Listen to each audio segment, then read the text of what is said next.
Click for IB Biology. Here we're looking at the proofreading mechanism for DNA, which is where it corrects errors in the genetic code. There's a blank PDF of this presentation down in the description, along with a quick quiz, 10 questions with answers, so that you can check your understanding. And then, of course, the channel links will follow with some of the applications of DNA technology.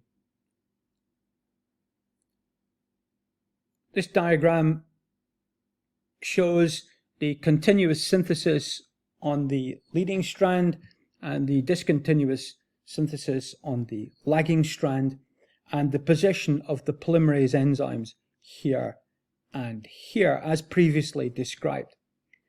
Now, if we look at the complementary base pairing, which occurs initially, you'll see that we have the correct pairing as we go up: A to U, G to C, T to A.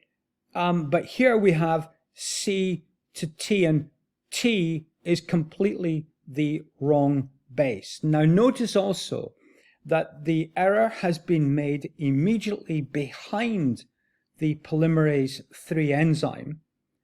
And so DNA Polymerase III can actually recognize and correct this mistake by removing the incorrect base at the 3' end, replacing it with the correct nucleotide, and then creating the correct phosphodiester bond in the right position. This is known as exonuclease behavior, and the 3' activity operating at this end. This would equally be true of the DNA polymerase operating on the lagging strands and the Okazaki fragments.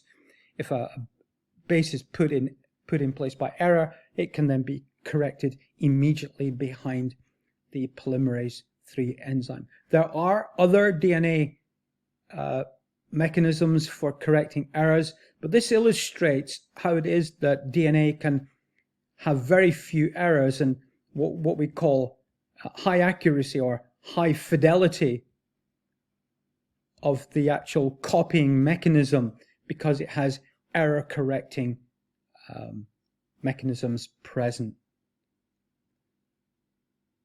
Some of the applications of DNA technologies are in the next video, along with links to the playlist and, of course, to the channel.